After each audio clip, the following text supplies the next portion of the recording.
Okay, you may find it odd that I am doing this lecture from my office, but the reason is because I forgot to turn on the video recorder this morning when I was doing this lecture. This is the lecture for the 5th of November.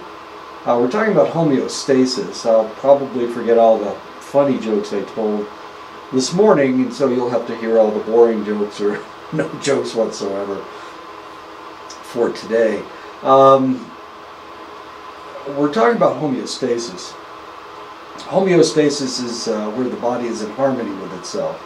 There are things that we need to balance. We need to eat food, we need to drink water, and we need to stay warm. We need to find shelter. And those are the things that the human body tries to maintain while we are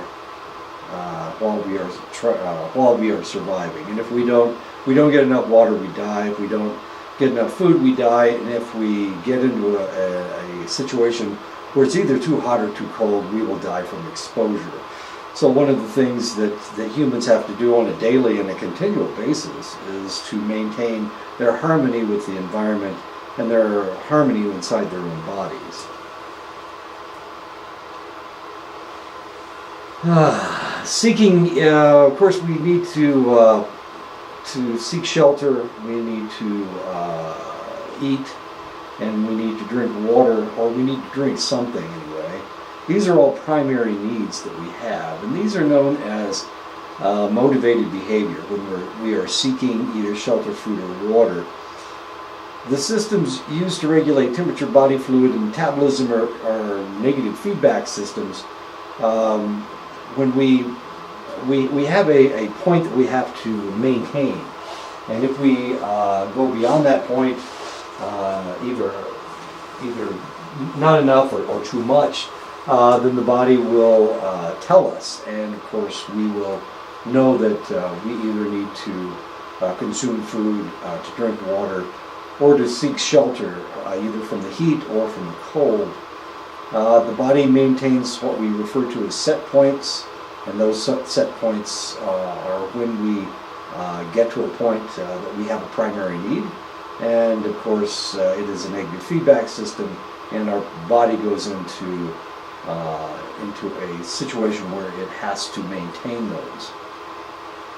Because we are constantly burning fuel, utilizing and breathing out liquid, and entering into different environments, the process of maintaining homeostasis is a constant balancing act. I was thinking about walking to the classroom this morning, and of course it was a little bit cold, so I wore my jacket to stay warm. I was breathing in and out, and it was since it was cold, I was needing to breathe fairly heavily, not only to maintain my temperature, but also to maintain my oxygen level. I needed to maintain a positive oxygen level. And I was breathing relatively hard when I got, well, not really that hard, but I was breathing kind of hard when I got into to NHC. And of course then I walked up the steps from the 2nd floor to the 6th floor. I had to stop on the 5th floor and pick up the PowerPoint projector. So by the time I got to class, of course, Francis was waiting on me. None of the doors were open on the 6th floor for some reason. I'd unlocked the door, and then we went inside. We talked about these things. The fact that I had burned a select amount of fuel in order just to go to class. I burned about, I took about 3,000 steps to go to NHC from the fob. So I utilized a great deal of energy, or some degree of energy anyway, and I was breathing out liquid. We have moisture in our breath, so I lost a select amount of liquid anyway. And of course, when I got to class, I needed to take a drink of liquid in order to replenish the liquid level in my body. Losses that we must have that we cannot get around are known as obligatory losses, and they obviously require constant monitoring of primary need levels. So this is something that is taking place in the body at all times. Cooling not only slows the action of molecules, but it slows the chemicals reactions in the cells as well. Enzyme systems in most mammals and birds are most efficient at normal temperatures, and normal temperatures for humans is about 98.6. That's the average. Now the reality is that if you work in a medical situation where you get to take people's temperatures all the time, and you're not dealing with some kind of a disease state, which a lot of times you aren't, then what you will notice is that 98.6 is average, but it's not absolute. My body temperature runs about 96.6. And of course, the first time I was hospitalized and they needed to take my temperature, and I was getting better, my temperature went lower and lower and lower, and of course, the nurses wanted it to be 98.6, but there's just no way it was ever going to get that high, because my temperature runs about 96.6. Now the positive thing about having a temperature that's so low is that a lot of bacteria are fairly fastidious, and because of that they are seeking temperatures of right around 98.6. So if you have a temperature that's 2 degrees lower than that, the bacteria just cannot find a home in your system. So you'd think that would be a really positive thing, and I'm not exactly sure how positive or negative it is, but I don't have any problem staying away from diseases. I rarely get I haven't had the flu since back in the 70s. I never get sick. If everybody else is getting sick, I don't get it. I've been in 2 flu epidemics where I was working actually in the laboratory and collecting specimens from people, and I never got sick, despite the fact that I was around hundreds of sick people every day. I still didn't get sick. So that's kind of a positive thing, I guess, 96.6. There was another student in class that was talking about her temperature being in the 98 range, 97.9, 98 range. But most humans, of course, have a temperature of 98.6, or right around that area. Dogs have a temperature that's over 100, so that's their normal temperature. Any higher temperature and protein molecules do not bind properly unless they cannot function as they should, and this is one of the reasons why we try to treat high temperatures. At very high temperatures, the amino acids in the proteins break apart and begin to fuse together at random. This isn't good, of course. The protein in the brain is especially susceptible to high temperatures. This is one of the reasons why when somebody has a high temperature, we try to bring it down right away. When I was growing up, the only analgesics they had was aspirin. Acetaminophen hadn't been invented yet. Ibuprofen wasn't around, not yet anyway. Or it was around as a prescription drug, as with acetaminophen. So normally if you were sick, then you had to take an aspirin because that's all there was to take. Aspirin doesn't always work, especially in children. They have low dosages of aspirin that they can give you. It's 86 milligrams or something like that. Anyway, in the old days, it was more difficult to control people's temperatures. But my mother was a nurse, and if I ever got sick and I had a temperature, she would bring down my temperature with either alcohol baths or ice baths. She was very sensitive to this because she didn't want any. She had worked in hospitals, and she had seen children that had intellectual deficiencies because of getting high temperatures and people not controlling the temperature. One of the diseases that causes high temperature that is almost impossible to control is measles, and this is one of the reasons why when the Europeans first came to the Americas and they were breaking out with measles, or they had measles and they gave it to the indigenous peoples of the Americas, That's one of the reasons why measles were so devastating. It's a childhood disease. It shouldn't kill off that many people. But the reality was that the high temperatures that were caused by the measles were what was destroying people. Of course, you had no natural immunity to this, and for that reason, of course, people died in masses. I've had the measles 3 times. But of course, I had a mother that knew how to take care of that situation. At very low temperatures, the cellular membranes are disrupted by the formation of ice molecules, and even when thawed, they cannot be reformed properly. And this is what we see with frostbite. If you've ever, well, of course, here you probably wouldn't have seen frostbite. But if you're in a situation where an individual has exposed skin at below 0 temperatures, a lot of times you'll see frostbite. I have frostbite at the top of my ears. When I was younger, I used to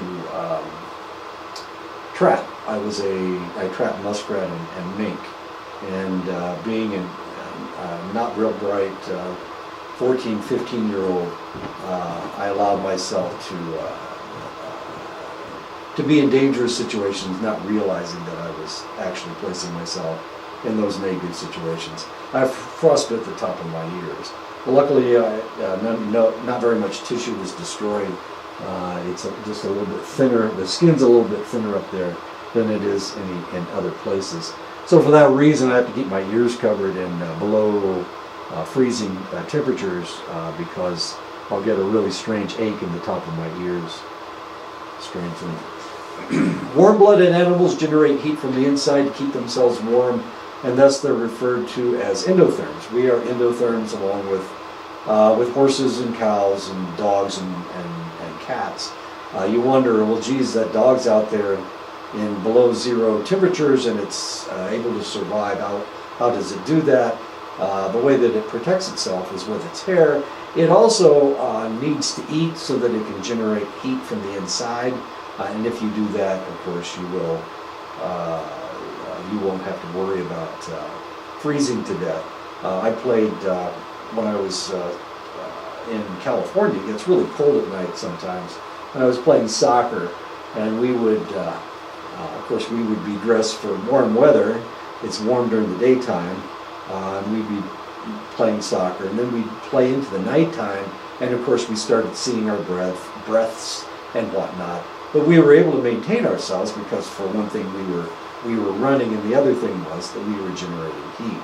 Well, the interesting thing about that is, and this is something I notice every morning, I'll wash my hair, and the reality is my hair will dry from the inside out. It doesn't dry from the outside in. It dries from the inside out because my body is putting off heat, and that heat is taking care of the moisture. It's allowing it to dissipate, so my hair will dry in about 5 minutes. Of course, it's not very long also, and I have a bald spot on top of my head. When I was living in Montana, we used to have horses and we had horses, I'm sorry. And of course, the temperature it's horrible. I mean, the wind is blowing and it's cold, and sometimes there's snow on the ground, and the ground is hard frozen. So we had a pair of horses, and of course you can't bring them into the house. We had a pole barn. It was a 3-sided barn, and they would go into the corners of the barn, and they would stand together, and they would not only would they keep each other warm, but because they were in an area that the wind couldn't get to, they would heat up that corner of the barn. The other way that they stayed warm was we would feed them extra feed, and normally we fed them grain. Normally they just ate hay. We fed them hay all winter, but if it was a really, really cold night, especially at night, we would feed them a scoop of grain so that they could stay warm. And this is how the livestock survives up in the really, really cold areas of Montana, North Dakota, South Dakota, Wyoming, those areas, they grow a lot of livestock. And the way they're able to survive is that they warm themselves from the inside out. Of course, there have been times when they've had problems in keeping the animals warm, so they would freeze to death on the hoof as they were wandering around. If they can get enough feed, they can usually maintain themselves through the coldest weather, of course.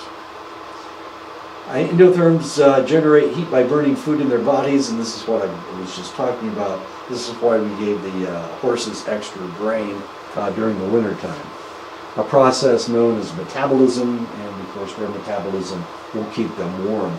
Heat inside the body is measured in kilocalories. Kilocalorie is the heat that you need to raise the temperature of 1 liter of water 1 degree centigrade. So that's the amount of energy that you burn is 1 kilocalorie. An adult can burn as many as 600 kilocalories per hour with strenuous exercise, but only about 60 kilocalories when resting, 10 times more when you're exercising. At least the brain at rest, the brain accounts for 1/3 of the heat generated by the body. As activity increases, the brain continues its level of heat production, but the muscles can increase their heat production tenfold. And that's one of the reasons why thinking doesn't burn as many calories as exercise. So no matter how difficult the assignment is, you're not going to burn as many calories as you will if you're lifting weights. Humans can create heat in different ways. They can increase their metabolism. They can break down brown adipose tissue. They can shiver, and they can increase blood flow by constricting blood vessels. And usually this is what happens in the cold. You will go outside and your blood vessels will constrict. You'll start shivering, and of course you start burning more fuel. Brown adipose tissue is found around vital organs in the thorax and around the cervical and thoracic levels of the spinal cord. Under cold conditions, the sympathetic nervous system stimulates metabolism within brown adipose tissue, producing heat. This is a new way of losing weight. What they're doing is they're having individuals step into cryogenic chambers. Cryogenic chambers are extremely cold, far below zero. They'll leave them in there for 10 or 15 minutes. Of course, the body tries to maintain itself. Once it does start getting cold, of course, then because of the extreme cold, the mechanism that triggers the sympathetic nervous system will trigger the burning of brown adipose tissue. Now, the interesting thing about brown adipose tissue, when it burns, it puts off ketones, and you can actually smell somebody burning brown adipose tissue because you can smell the ketones on their breath. Humans will start shivering at 36.5 degrees centigrade, which starts in the face and it spreads downward. So one of the things that has happened, the thorax, weight around your thorax, weight around your gut, can lead to type 2 diabetes. So one of the things that we have noticed is that people that maintain their weight around their waists, they will develop type 2 diabetes. We've seen this with select groups, the Tohono O'odham down in southern Arizona. Those individuals will have very slender legs, and they'll maintain any fat that they maintain will be in their gut.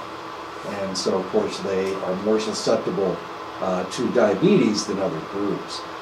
This group, of course, has about 80% diabetes on their reservation, which is a real tragedy.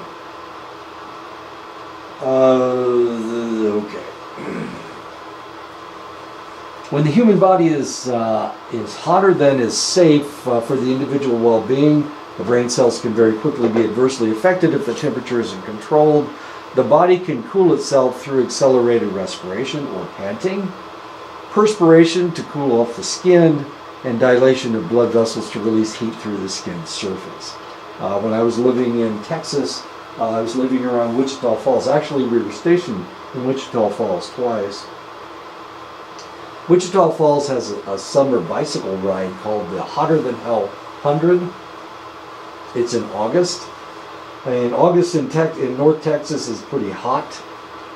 I wouldn't say it's hotter than hell, but it's pretty close. The temperature's usually right around 100 degrees. And they have this 100-mile bicycle ride around Wichita Falls. And I've ridden it twice, actually. The problem is that it's hot, and of course you're wearing bicycle togs, you're wearing a helmet, you've got bicycle gloves on, you've got the bicycle accoutrement on, and you're riding your bicycle. But of course you're riding. Sometimes it's windy, and if it's windy, you can't tell that you're sweating at all.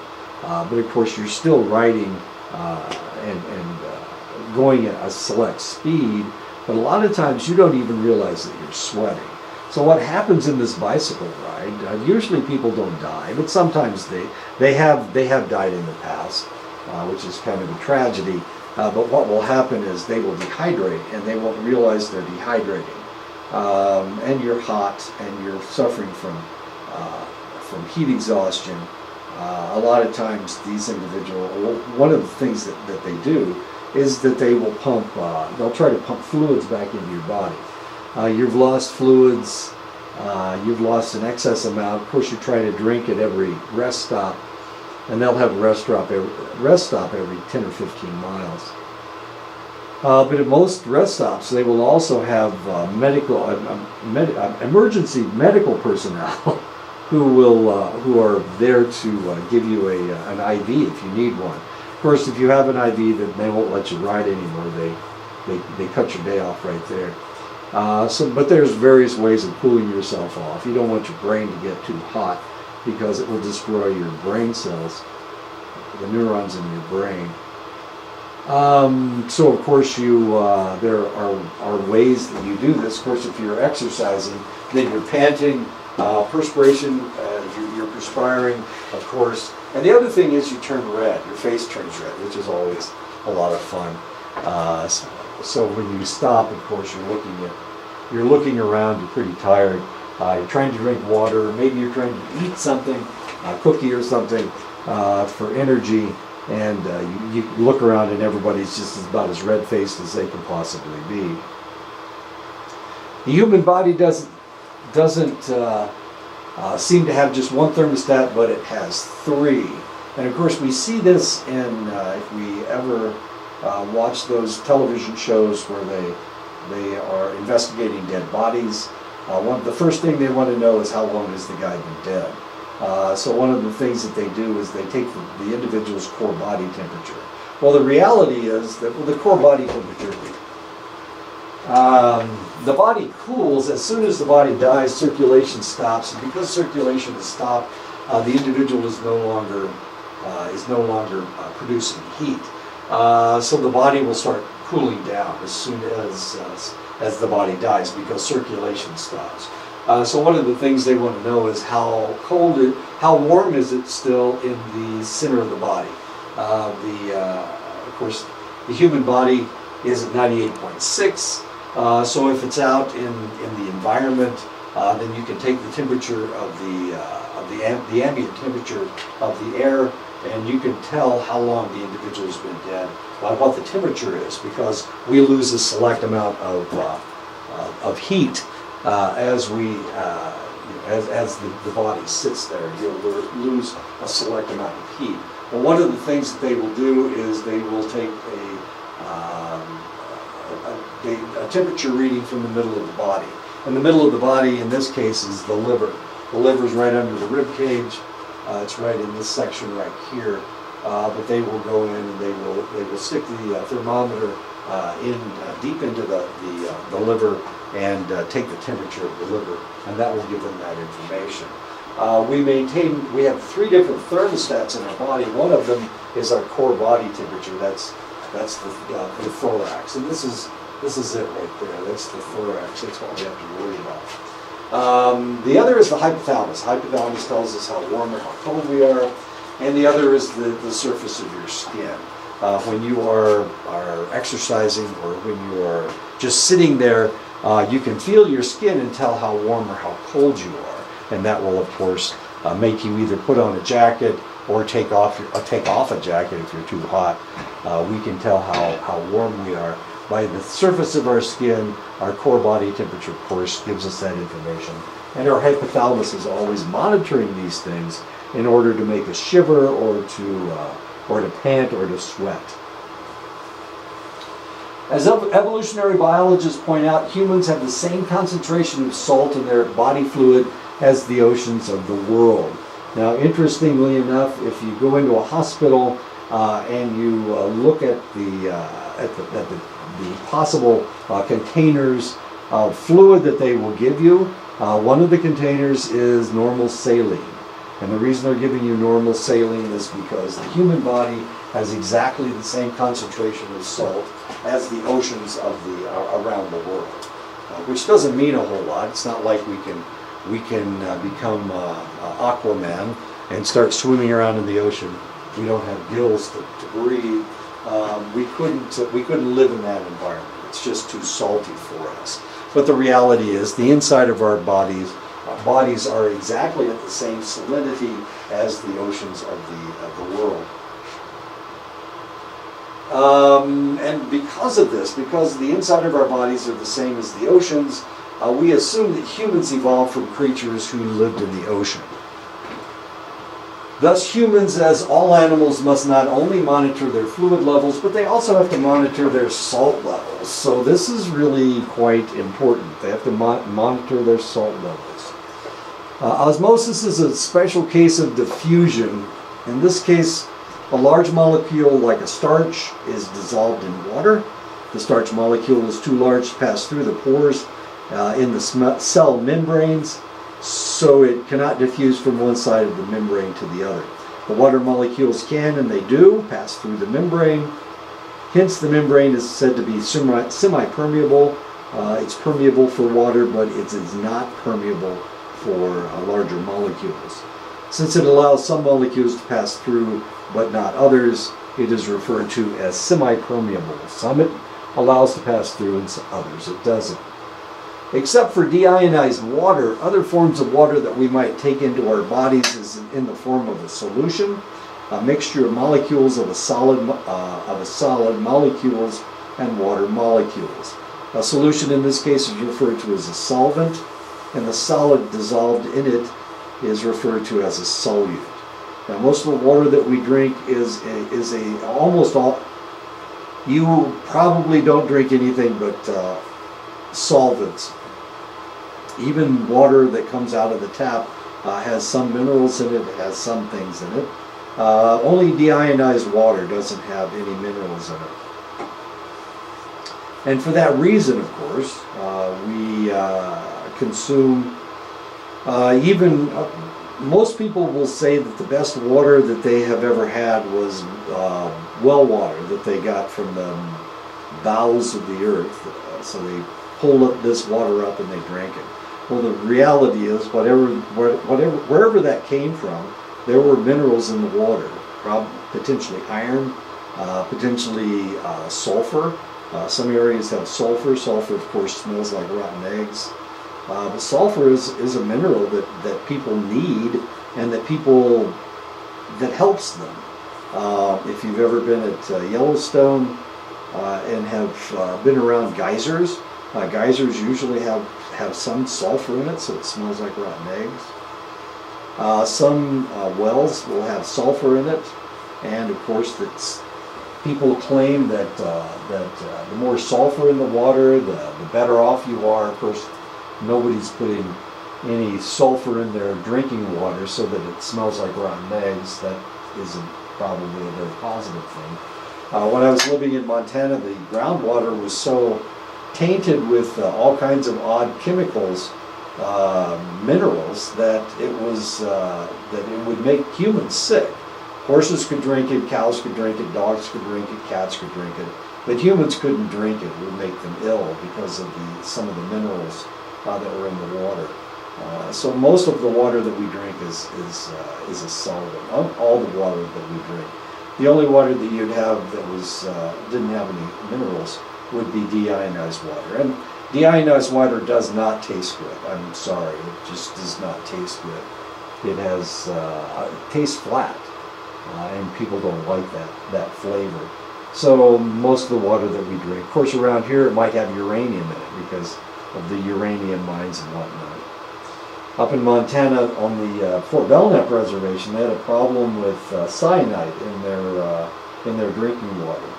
And the reason they had cyanide, there is some degree of cyanide that occurs naturally. But their problem was that once upon a time, somebody discovered gold in one of the mountains around the reservation.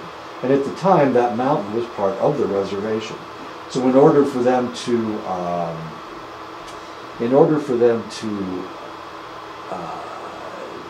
receive their treaty rights, they forced them to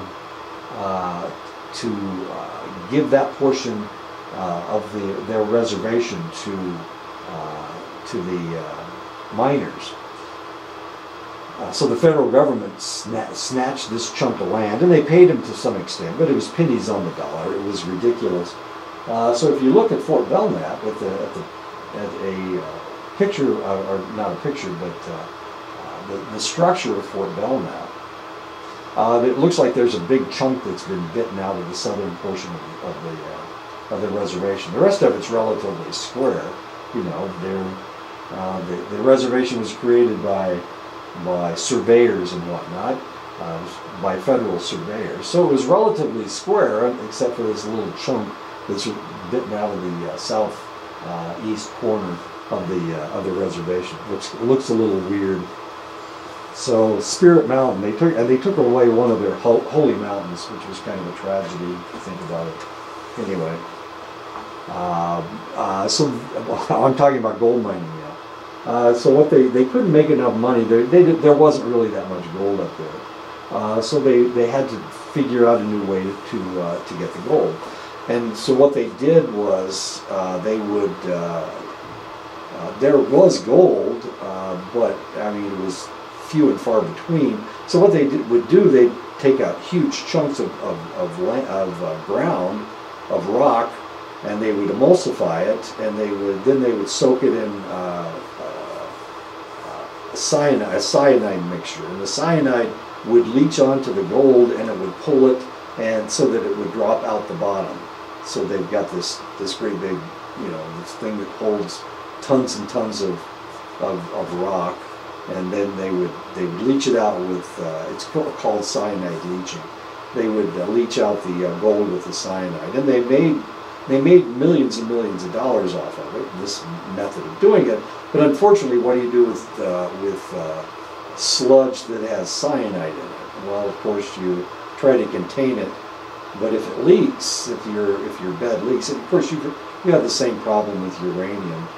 There was a uranium sludge heap that got into your water supply here, but it was the same way with the cyanide up there. So they have cyanide in the water, and that's not a good thing. It turns the water yellow, which is really kind of interesting.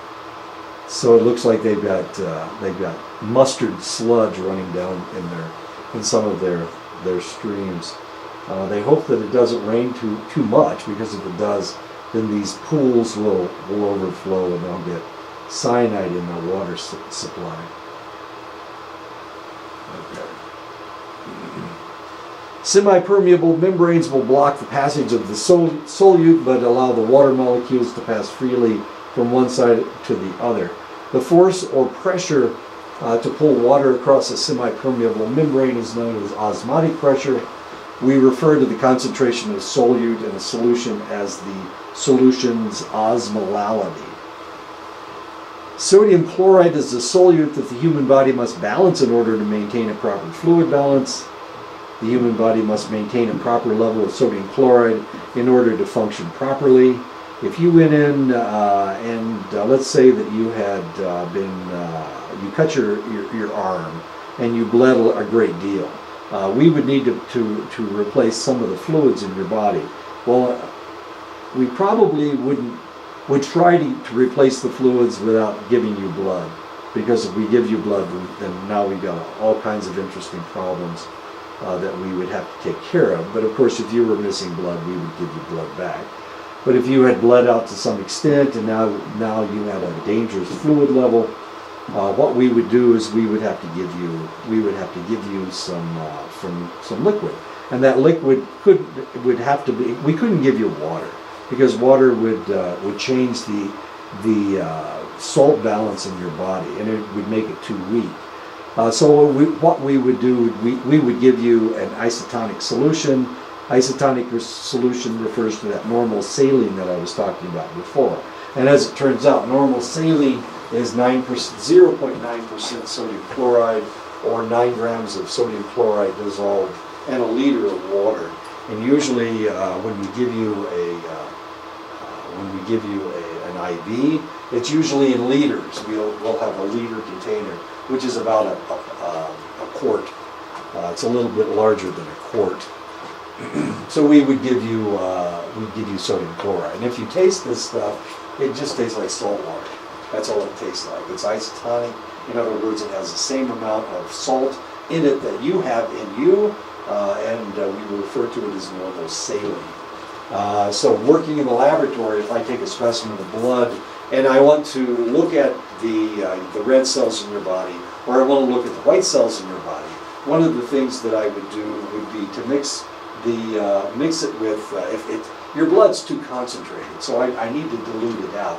So one of the things I would do, I'd mix it with an isotonic solution, and that would allow the blood cells to maintain themselves without being destroyed.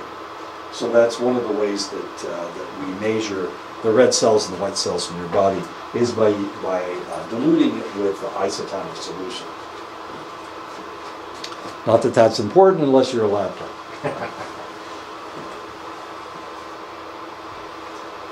A person who arrives in the emergency room severely dehydrated must be given fluids to replace fluid rapidly. Remember when I was talking about the 100 and L100 in Wichita Falls, Texas? If somebody needed an IV, we would usually give them sodium chloride. We'd usually give them an isotonic solution. We give them that much fluids. If they were depleted to the extent they needed fluid, but they also needed energy, we might give them a D5W. In other words, 5 grams of sugar and dextrose in water. So that's a really sweet substance. And if we were just trying to replace fluids because you had a fluid loss, we would use a isotonic solution or a normal saline.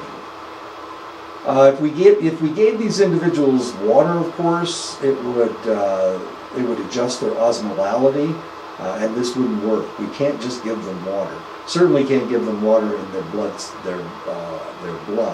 One of the things that happens when you give somebody water in their blood is their blood cells will become hypotonic. In other words, there will be not enough salt, and there will be too much water. And since blood cells are a semi-permeable membrane, the water will go right into the blood cell, and it will make it explode. So much of it will go in there that it will make it explode. So if we gave you an IV of just plain water, it would kill you. So what we have to do is give you an IV of salt water. We have to replace the fluid with salt water. Otherwise, the blood cells will destroy themselves, and that will kill you. The other problem is if we give you a saline solution that has too much salt in it, which of course we would never do that. But if we did, it would make the fluid flowing around in your body, it'd make it hypertonic. And that would force these cells to lose salt. And when they lost salt, the fluid would come out, and they would what we refer to as crenate. In other words, they would collapse from the inside. And then they wouldn't be functional. Wouldn't be able to get, you wouldn't be able to carry hemoglobin, and you'd die. So if we give you too much salt, then you will have a hypertonic solution, and then you will potentially die. And if we give you too much water, then that will be a hypotonic solution. You won't have enough sodium chloride in your system, and the blood cells will explode. This is a good example. This is what a normal cell looks like. It looks like it's kind of flat. It's a disc shape. It has a depression in the middle. It looks like a donut. It actually looks like a donut. This is one of the jobs I had when I was working in the lab. Worked in the lab for 30 years. I did hematology for a number of those years. And of course, this is what I was looking for, a nice, healthy, normal cell. That's an isotonic cell. If the individual is so dehydrated that the concentration of salt in their blood is so high, one of the things we'll start seeing is crenated red cells. These are red cells that have lost, because the fluid outside the cell has too much salt in it. The cell itself will start losing salt, and it will just draw all the fluid out of it, and it collapses like this. And this is known as a crenated cell. It's hypertonic. It has you have too much salt in your system. Now you can't eat so much salt that you're going to do this to your system. Your body is able to balance the amount of salt that you take in. So if you take in too much salt, what will happen is you'll just urinate it out. Your body will get rid of it through your kidneys. If you do this too much, of course, you could damage your kidneys, but normally we can't take in that much salt anyway. We don't like to. It doesn't taste good. If you have food that is too salty, you'll only take a couple bites and then you'll stop. It will bother your stomach. It will make your mouth feel funny. So you just won't be able to do it. Hypertonic. However, from time to time we have individuals who are marathon runners, and before they start running they will drink water. And they're trying to hyperhydrate themselves so they won't have to stop at watering stops. So they'll drink a lot of water, and they drink so much water, and so much water is going into their system that they get a hypotonic situation. This is called hypernatremia. They're taking in too much water, and if we see this, then the next thing that happens is this: the blood cell will explode, and you'll lose all your blood. You'll lose all your hemoglobin out of your cells. The cell will destroy itself, and this is a hypotonic situation. And of course, we don't want to do this. So if we gave you an IV of pure water, this is exactly what would happen. You'd very quickly lose all your salt, and because you're losing all your salt, your blood cells, which are supposed to look like this, would start looking like this, and then eventually, if you didn't slow down and stop, they would look like this. So when we're doing hematology, one of the things we look for is we look for crenated red blood cells. We look for hypotonic red blood cells. If we see either of these, we know that there's a problem. We know that the person can't balance their salt intake, or they're taking in too much water. A lot of times, more people die in marathons from hypernatremia than any other cause. And you'll see 2 or 3 people die from this at just about every marathon.